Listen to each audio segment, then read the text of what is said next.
Assalamualaikum warahmatullahi wabarakatuh. Di sini saya akan menjelaskan materi dari mata kuliah Perpajakan 1 yang disusun oleh saya sendiri, yaitu Syafira Ramadhani, dari Prodi Akuntansi dengan dosen pengampu yaitu Bapak Wirmi Eka Putra SE MSI.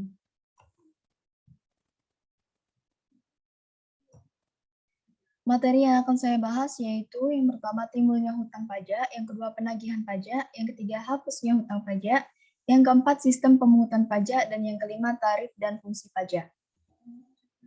Yang pertama, timbulnya hutang pajak. Dalam hukum pajak dikenal ada dua ajaran yang mengatur tentang timbulnya hutang pajak, yaitu ajaran formil. Hutang pajak timbul karena dikeluarkannya surat ketetapan pajak oleh Fiskus, sehingga jika belum ada surat ketetapan pajak, maka berarti belum timbul hutang pajak. Ajaran ini diterapkan pada Official Assessment System, yaitu sistem pemungutan pajak di mana jumlah pajak yang harus dibayar dan dihitung oleh Fiskus. Kemudian, Fiskus akan mengirimkan surat pemberitahuan terkait jumlah yang harus dibayarkan kepada wajib pajak.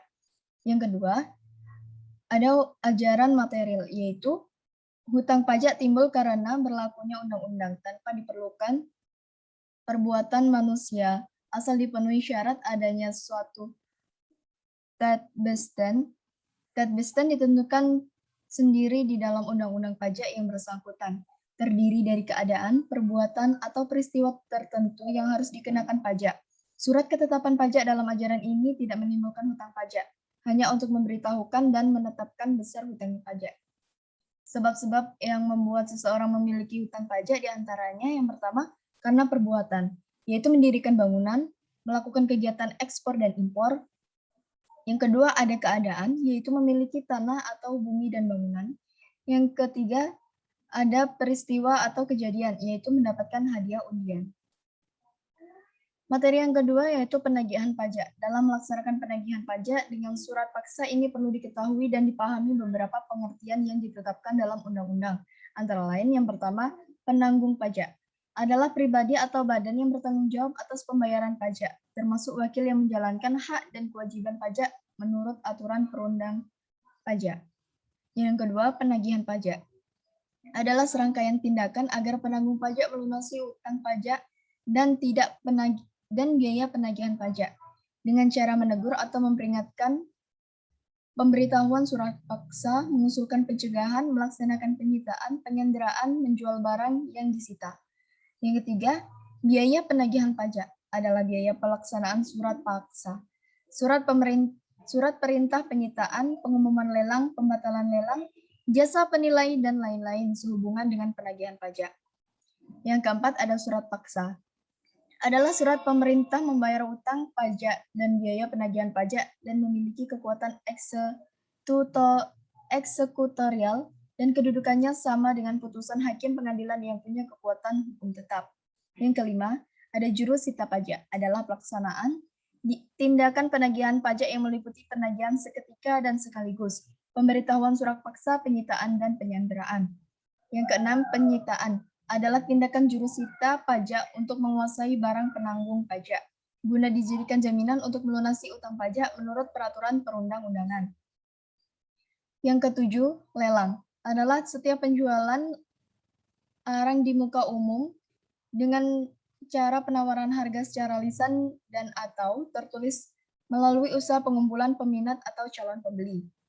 Yang kedelapan, ada pencegahan, adalah larangan yang bersifat sementara terhadap penanggung pajak tertentu untuk keluaran dari wilayah RI berdasarkan alasan tertentu sesuai dengan ketentuan peraturan perundangan. Yang kesembilan, ada penyanderaan, adalah pengekangan sementara waktu kebebasan penanggung pajak dengan menempatkannya di tempat tertentu. Surat paksa sekurang-kurangnya harus meliputi nama wajib pajak, dasar penagihan, besarnya hutang pajak, dan perintah untuk membayar. Surat paksa diterbitkan apabila penanggung pajak tidak melunasi utang pajak dan kepadanya diterbitkan surat teguran atau surat peringatan. Yang kedua, ada terhadap penanggung pajak telah dilakukan penagihan seketika dan sekaligus tanpa menunggu jatuh tempo. Penagihan seketika dan sekaligus ini dilakukan apabila wajib pajak diperkirakan atau berindikasi akan pergi dari Indonesia atau suatu badan usaha akan dibubarkan oleh negara. Yang ketiga, penanggung pajak tidak memenuhi ketentuan bagaimana tercantum dalam keputusan persetujuan angsuran atau penundaan pembayaran pajak.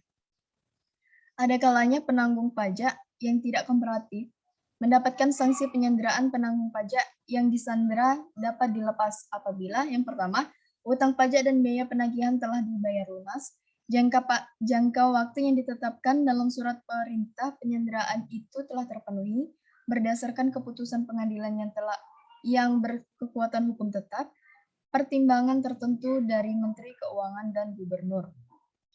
Materi yang ketiga yaitu hapusnya hutang pajak. Hapusnya hutang pajak dapat terjadi karena yang pertama pembayaran.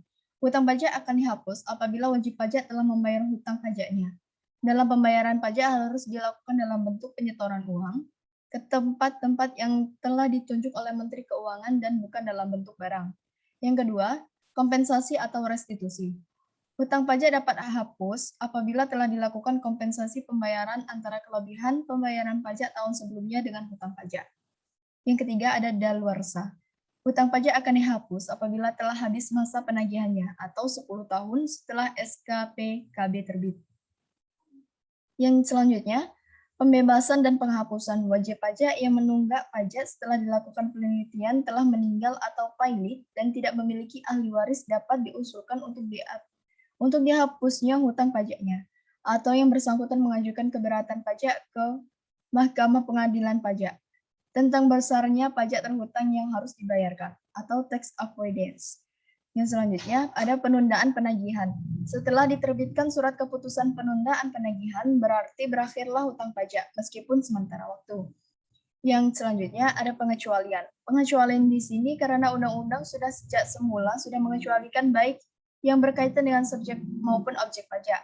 Subjek pajak atau PPh yang dikecualikan sesuai dengan Undang-Undang Nomor 17 Tahun 2000 yaitu Badan Perwakilan Negara Asing, pejabat negara asing, organisasi internasional, pejabat perwakilan organisasi internasional. Objek pajaknya yaitu PPh yang dikecualikan, yaitu bantuan atau sumbangan, hadiah, warisan, dan lain-lain. Karena dikecualikan tersebut berarti berakhirnya utang pajak karena pengecualian. Materi yang keempat yaitu sistem pemungutan pajak. Terdapat 4 sistem pemungutan pajak yaitu Full Self-Assessment System. Adalah sistem pemungutan pajak di mana wajib pajak menentukan sendiri jumlah pajak terhutang sesuai dengan ketentuan peraturan perundang-undangan perpajakan. Fiskus bersifat pasif, kecuali wajib pajak menyalahi peraturan yang berlaku. Wajib pajak diberi kepercayaan untuk pertama menghitung sendiri pajak terhutang, membayar sendiri jumlah pajak terhutang, melaporkan sendiri jumlah pajak yang terhutang.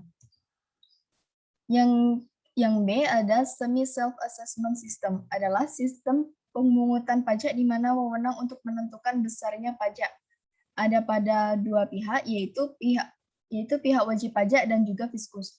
Awal tahun wajib pajak menaksir hutang pajaknya yang terhutang lalu disetor ke fiskus. Akhir tahun fiskus akan menentukan pajak sesungguhnya terhutang. Yang C, Official Assessment System, adalah sistem pemungutan pajak di mana wewenang untuk menentukan besarnya pajak ada pada pemungutan pajak atau fiskus. Wajib pajak bersifat pasif, hutang pajak timbulnya setelah adanya SKP atau surat ketetapan pajak dari fiskus. Sistem ini dianut ketika kita masih menggunakan undang-undang pajak lama seperti PPD tahun 1944, yaitu pajak pendapatan. PPS tahun 1925 tentang pajak perseroan, PKK tahun 1932 tentang pajak kekayaan. Yang D, ada withholding tax system. Adalah sistem pemungutan pajak di mana wewenang untuk menentukan besarnya pajak diserahkan kepada pihak ketiga yang ditentukan atau yang ditunjuk oleh negara. Materi yang kelima, yaitu tarif dan fungsi pajak. Tarif pajak di sini ada 4 tarif. Yang pertama, tarif sebanding atau proporsional. Tarif berupa persentase yang tetap terhadap berapapun jumlah yang dikenakan pajak, sehingga besarnya pajak yang terutang proporsional terhadap besarnya nilai yang dikenai pajak. Contohnya, untuk penyerahan barang kena pajak di dalam daerah atau pabean akan dikenakan pajak pertambahan nilai sebesar 10%. Yang kedua, tarif tetap. Tarif tetap yang berupa jumlah yang tetap atau sama terhadap berapapun jumlahnya yang dikenai pajak, sehingga besarnya pajak yang terutang itu tetap. Contohnya, besarnya tarif bea materai untuk cek dan biliet giro dengan nominal berapapun adalah 3.000. Tarif progresif. Persentase tarif yang digunakan semakin besar bila jumlah yang dikenai pajak semakin besar. Contohnya pasal Undang-Undang Pasal 17 Undang-Undang Pajak Penghasilan untuk wajib pajak orang pribadi dalam negeri. Menurut kenaikan persentase tarifnya, tarif progresif dibagi menjadi yang pertama tarif progresif. Kenaikan persentase semakin besar. Yang kedua, tarif progresif tetap. Kenaikan persentase tetap. Yang ketiga, tarif progresif degresif. Kenaikan persentase semakin kecil.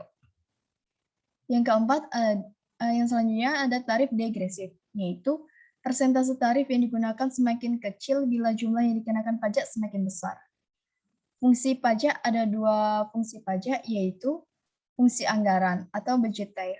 Pajak berfungsi sebagai salah satu sumber dana bagi pemerintah untuk membiayai pengeluaran-pengeluarannya. Fungsi mengatur atau reguleren. Pajak berfungsi sebagai alat untuk mengatur atau melaksanakan kebijaksanaan pemerintah dalam bidang sosial dan ekonomi. Contohnya adalah pajak yang tinggi dikenakan terhadap minuman keras untuk mengurangi konsumsi minuman keras. Yang kedua ada pajak yang dikenakan terhadap barang-barang mewah untuk mengurangi gaya hidup konsumtif. Terima kasih, sekian penjelasan saya mengenai materi yang ketiga. Kurang lebihnya saya mohon maaf. Saya akhiri. Wallahul muwaffiq ila aqwamit thoriq. Wassalamualaikum warahmatullahi wabarakatuh.